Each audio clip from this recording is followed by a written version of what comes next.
Na linha conosco está o Dr. Marcelo Rocho e o assunto hoje é sobre saúde do cérebro. Dr. Marcelo, bom dia. Bom dia, tudo bem, Alberto? Tudo bem conversar contigo, com você, né?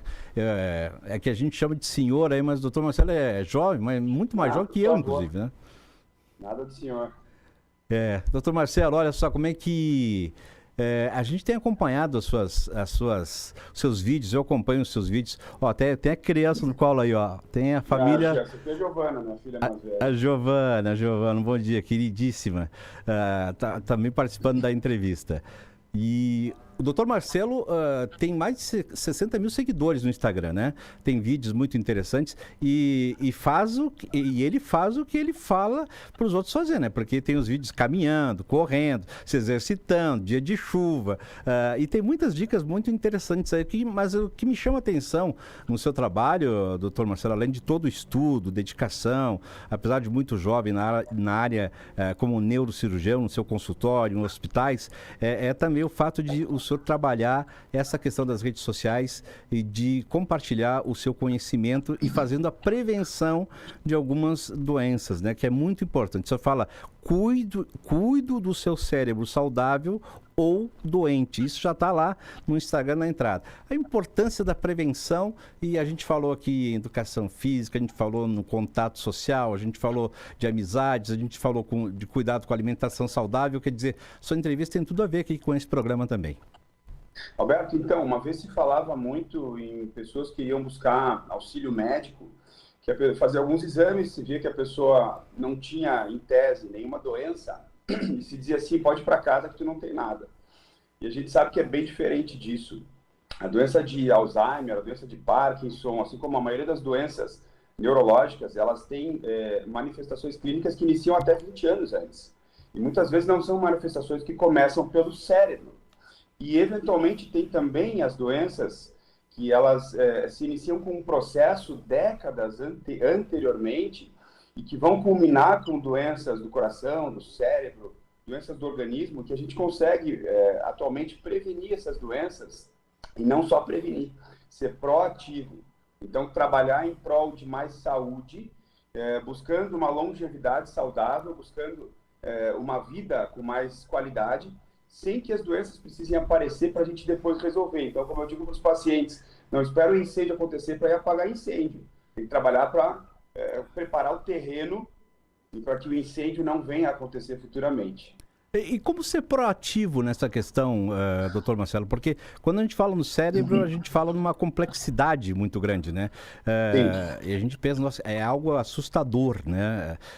Tudo passa por ali, mas assim, como ser proativo para algumas doenças, como, por exemplo, a gente fala em Alzheimer, a gente fala na demência, a gente fala na falta de memória, na questão do sono, na questão do TDAH, depressão, síndrome do pânico.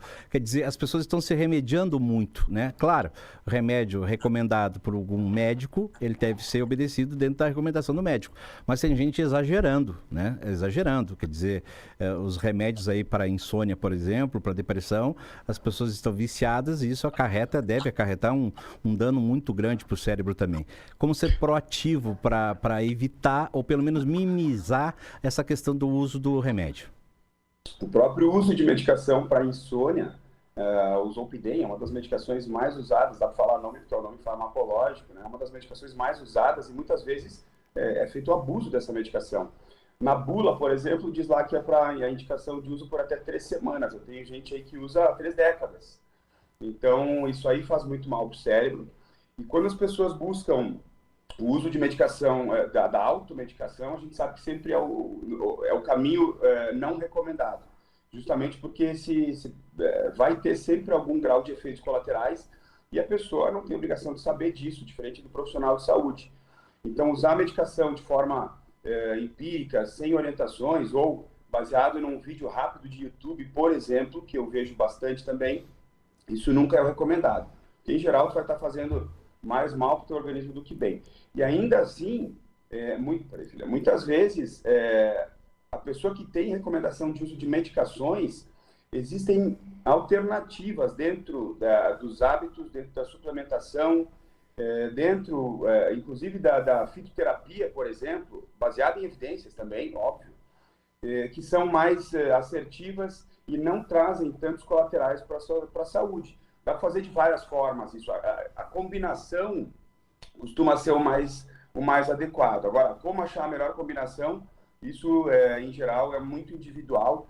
É por isso que eu digo que o atendimento ele deve ser sempre individualizado. Isso, embora seja algo aparentemente redundante, muitas vezes a gente vê que isso não acontece. Vocês têm atendimentos, às vezes, que são... Chega lá com uma queixa como insônia, como falta de motivação, e aí, às vezes, alguns profissionais, por exemplo, eles já começam a pensar qual medicação eu vou te dar. E a gente sabe que é muito diferente disso, é muito mais amplo. A gente pode trabalhar de forma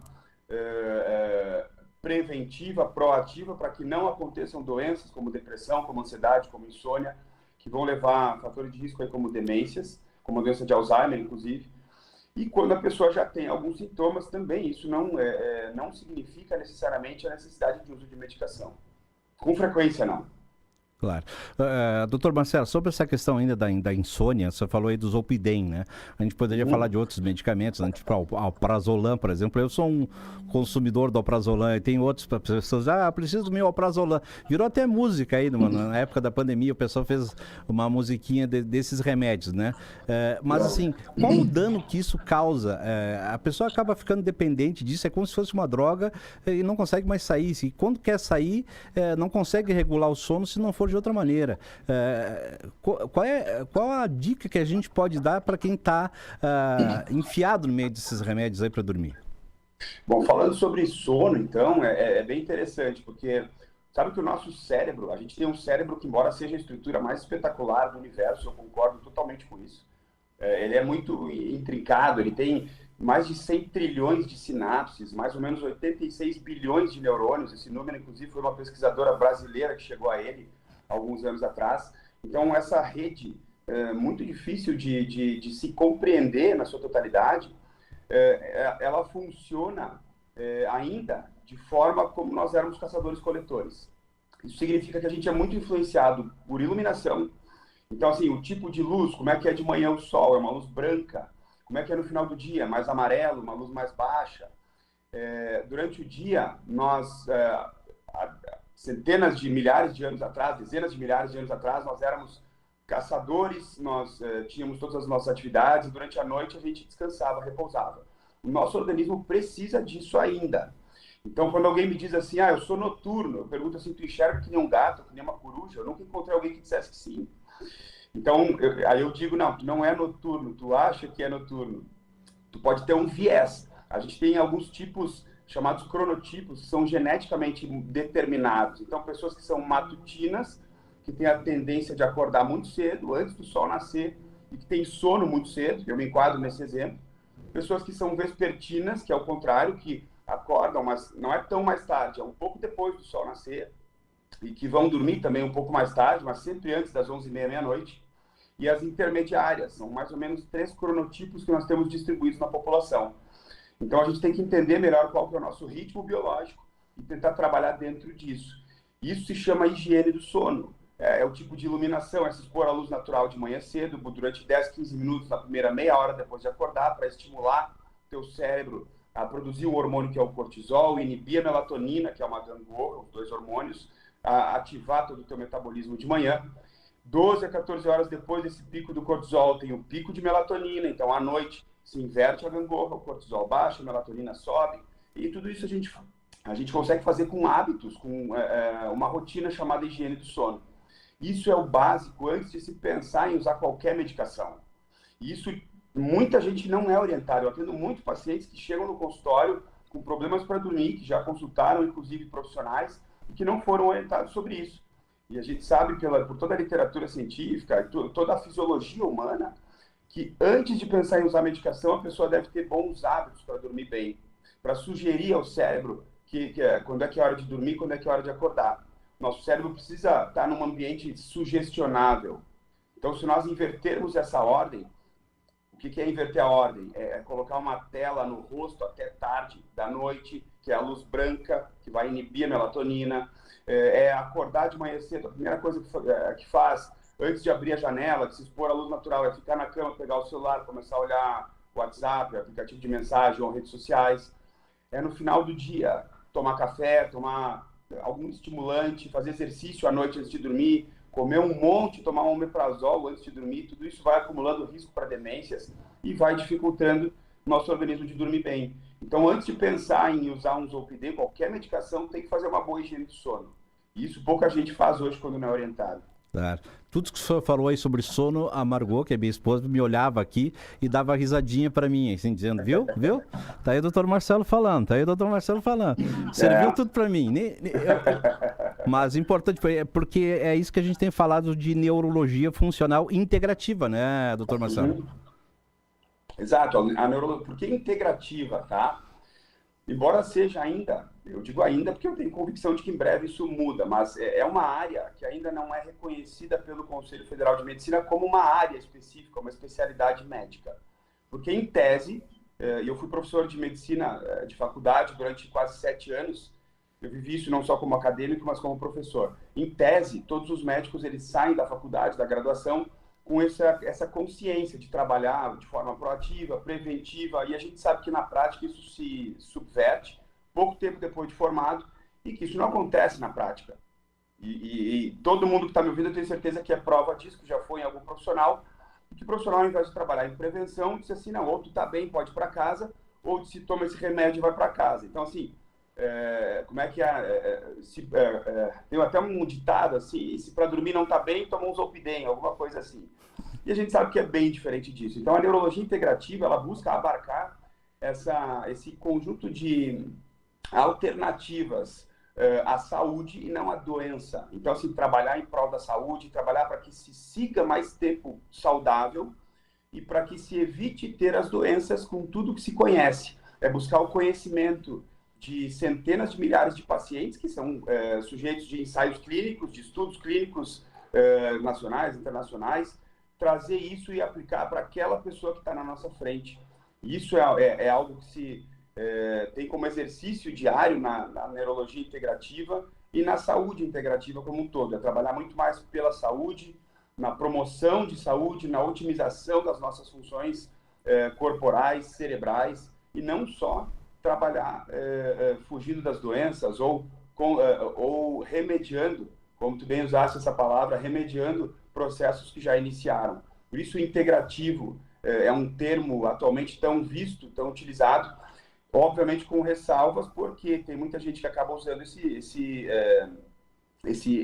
essa nomenclatura, entrando supostamente na área integrativa e fazendo coisas desaprováveis, mas tem em todas as áreas, né? Então, acho que a saúde integrativa busca isso, busca suplementar, busca otimizar processos, busca melhorar a saúde, não só combater doenças. Esse é um ponto de vista e é bem diferente da saúde convencional, talvez a gente possa chamar assim. Bom, nós estamos conversando aqui com o Dr. Marcelo Roxo sobre saúde do cérebro. Num dos seus vídeos que eu acompanhei, você fala, doutor, sobre o canabidiol, que é sempre um assunto polêmico, né? Pesquisas estão sendo feitas, está se demonstrando cada vez mais a eficácia do uso do canabidiol para várias questões, como tratamento de insônia, depressão, autismo, enfim. Virou uma alternativa para algumas questões. Como é que andam esses estudos e o que é permitido e o que tem avançado nessa questão do estudo do canabidiol? Isso é bem interessante, né? É um assunto polêmico porque ele é trazido muitas vezes de forma imprópria. Se associa muito o canabidiol com maconha, e aí a pessoa pensa, mas é maconha encapsulada, não tem nada a ver, tá? Eu me lembro de, em 2005, 2006, dar uma aula na faculdade, na disciplina de psiquiatria, sobre receptores endocannabinoides. O que é isso? Nós temos receptores para os canabidióis no cérebro. Nós nascemos com eles. E o que acontece, muito diferente de uso recreativo de qualquer tipo de droga ilícita, é que o canabidiol ele é estudado já há décadas como uma alternativa através desses receptores cerebrais, para tratamento e para melhora de problemas como insônia, como questões de ansiedade, depressão, dores crônicas, muitas vezes pessoas que têm dores como fibromialgia, como até dores relacionadas a câncer, que são dores muitas vezes intensas. Os canabidióis, na verdade, eles são alternativas e das melhores com alto índice de evidência, alto grau de evidência já na literatura científica. Eu uso bastante, prescrevo muito, oriento o uso do canabidiol. Existe mais de uma apresentação. Hoje em dia, isso já é muito sofisticado. Existem adesivos com absorção transdérmica, existem gotas sublinguais, existem cápsulas e as mais variadas apresentações. Então, o canabidiol, nas suas várias apresentações, ele pode beneficiar muitas pessoas, principalmente nessas questões. E a Anvisa, inclusive, em 2021, aprovou o uso do canabidiol rotineiramente para tratamento de insônia refratária, ou seja, aquela insônia com dificuldade de tratamento, já não responde a várias medicações, e distúrbios de ansiedade, como transtornos de pânico e ansiedade generalizada. E aí, sim, de lá para cá, muitas outras muitas indústrias, melhor dizendo, começaram a produzir canabidiol, seja no mercado nacional, seja trazendo canabidióis de boa qualidade do mercado internacional. Então, hoje já são muito mais acessíveis esses produtos a quem busca o atendimento e busca um atendimento integrativo e uma saúde no sentido mais amplo, talvez com algo mais natural, como é o caso do canabidiol. Doutor Marcelo, duas últimas questões aqui para a gente ir encaminhando o fim da nossa entrevista. Primeiro, o excesso do consumo de carne vermelha. Se fala muito disso, né? Que o excesso poderia causar o câncer do intestino, um aumento, uma incidência muito grande disso, né? E também o uso de suplementos. A gente tem visto, eu tenho assistido muitas matérias aí sobre o uso de suplementos e também como, né? Tudo tem coisa boa, tem coisa ruim acontecendo aí, na questão do uso de suplementos e até dos indicativos de suplementos nas redes sociais. Primeiro, sobre o excesso, sobre o consumo de carne vermelha e a questão do câncer do intestino. Então, esse é um assunto polêmico, mas porque é trazido também, muitas vezes, de forma inadequada à discussão. Existem muitos não profissionais, não experts nessa área que falam sobre esse assunto, trazendo, às vezes, conclusões de reportagens de revistas ou textos não científicos, ou fazendo uma má interpretação dos textos científicos. O que existe até hoje, tá, de dado científico, de conhecimento a respeito do consumo de carne vermelha, primeiro, é que se a gente consumir uma quantidade muito grande de proteína, se fala mais ou menos em 40 gramas de proteína 40 gramas de proteína, não de carne, tá? Um filé de frango de 100 gramas, por exemplo, ele tem 23 gramas de proteína, mais ou menos. Então, um consumo exagerado de proteína em uma única refeição, ele vai propiciar o acúmulo dessas proteínas no nosso intestino e vai trazer o aumento de bactérias que vão, em outras palavras, vão, de fato, apodrecer aquela carne no intestino, e isso vai gerar um processo de desbiose, de desequilíbrio intestinal, e pode desequilibrar, por fim, todo o organismo. Então, a gente precisa distribuir isso na nossa alimentação. Isso pode ser feito com orientação, geralmente, de um nutricionista ou de um nutrólogo, um profissional que tenha compreensão sobre isso. Agora, com relação ao risco de câncer, o que existe é que grandes estudos que avaliaram pessoas que comiam muita carne vermelha encontraram um aumento da incidência de câncer, principalmente o câncer coloretal, que é o câncer de intestino. Mas essa relação é muito diferente de uma relação causal. Então, a relação de associação, por exemplo, até para ilustrar isso, na década de 80, 1988, se não me engano, foi feito um estudo mostrando que homens que tinham barba morriam mais cedo. Tá? Isso é verdade, está publicado isso. É um estudo de associação e não de causalidade. Por que eu estou chamando a atenção para isso? Porque é óbvio que os homens não morriam mais porque eles tinham barba. O que acontecia? Naquela época, trabalhadores braçais tinham mais barba como hábito, e por isso eles estavam expostos a uma enormidade de fatores de risco. E eles acabavam morrendo mais cedo, na média, por esses outros fatores, mas esse trabalho não trouxe isso especificamente, trouxe a associação do fato de eles terem barba e morrerem mais cedo. É o que acontece com os estudos de carne vermelha.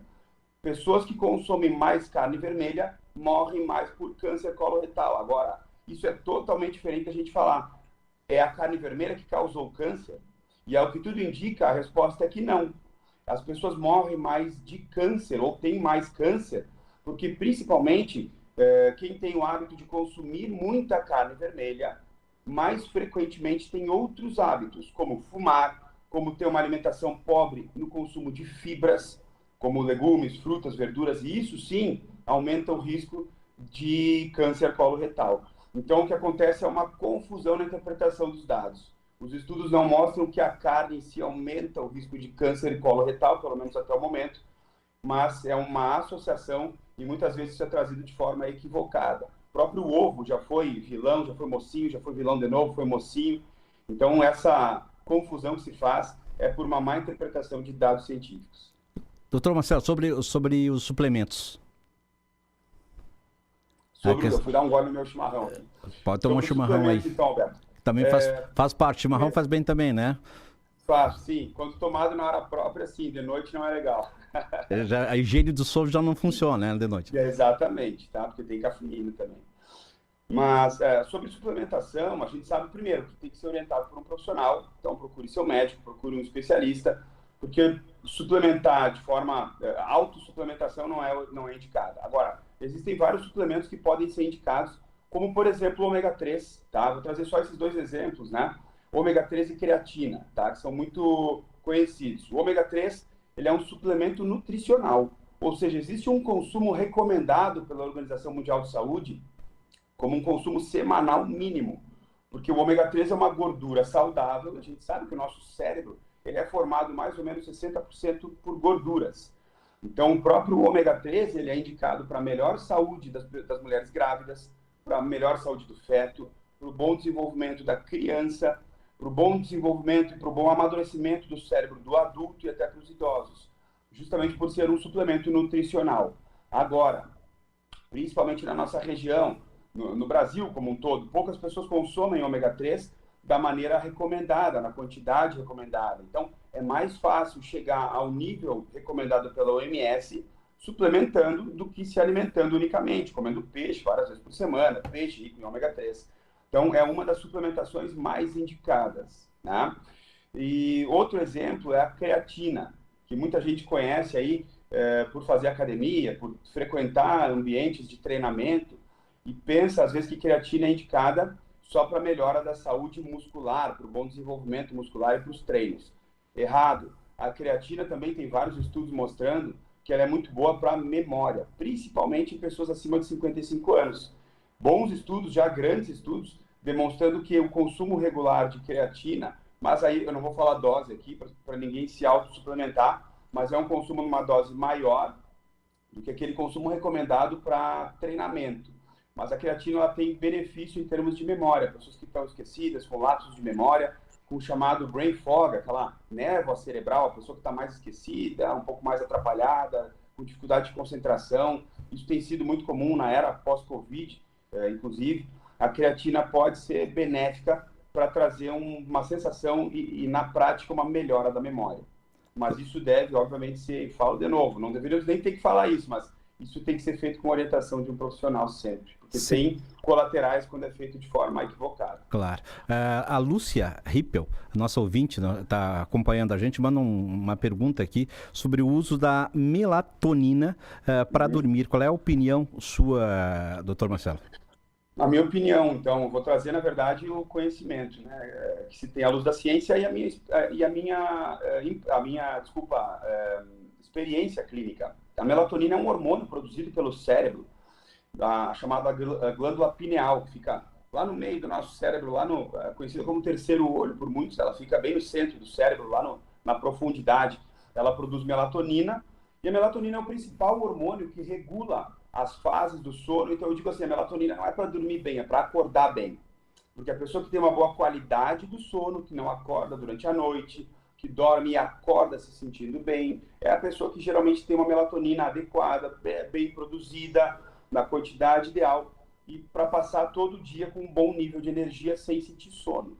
Então a melatonina, embora seja um hormônio produzido pelo nosso cérebro, a partir ao redor dos 40 anos de idade, até os 40 anos, mais ou menos 97% das pessoas têm um nível adequado de melatonina e não precisariam de suplementação. A partir dos 40, a gente começa a ter uma queda fisiológica de melatonina, muitas pessoas têm, e é por isso que muitas pessoas acima de 60, 65 anos de idade começam a dormir menos e achar que está tudo bem.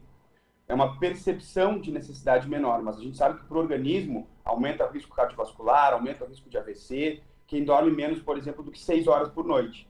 E aí sim, o uso de melatonina pode ser muito bem indicado para pessoas nessas faixas etárias, principalmente, e pode trazer uma melhor qualidade do sono e, principalmente, uma melhor qualidade durante o dia, com mais energia. Doutor Marcelo Roxo está sendo entrevistado aqui sobre saúde do cérebro. A Margot já tinha antecipado que seria pouco tempo para muito assunto, mas nós vamos falar mais, que tem uma infinidade de outros assuntos para falar sobre essa sua área. Mas eu vou só atualizar alguns recados aqui para o senhor. Claro. A Cleide Mandelli mandando um abraço para o senhor aí, dizendo que é um prazer ouvir doutor Marcelo, um profissional e tanto. E o doutor Luciano Neto Santos, né, dizendo, doutor Marcelo, um entusiasta da neurociência, excelente profissional. O pessoal te mandando um abraço aqui e participando com a gente também aqui, tá bom, doutor Marcelo? Eu agradeço aí a audiência, um abraço para a Cleide e o grande doutor Luciano, aí faz tempo que eu não te vejo, meu amigo. Um grande abraço também. Paracetamol, para encerrar, é um veneno ou não é? E aí, sobre a taça de vinho aí, porque quem faz o veneno é a dose, é isso, né? É bem isso aí, sabe? Esses tempos até viralizou em umas redes sociais aí uma influencer que morreu depois de tomar 7 litros de água. Até a própria água pode ser um veneno, dependendo da quantidade. Então, o que dirá o paracetamol, né, meu amigo? O paracetamol, por exemplo, quando usado na gestação, a partir de uma determinada dose e com uma determinada frequência, pode induzir o risco de autismo. Os estudos de muita qualidade já demonstram isso.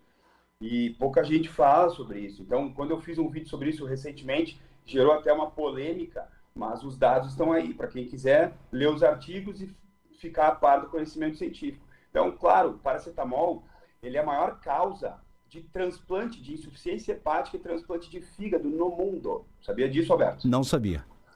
Por quê? Porque ele está à venda, à disposição nas gôndolas das farmácias. E as pessoas entendem muitas vezes que, por isso, ele é uma medicação segura para uso. E é diferente das medicações ditas controladas.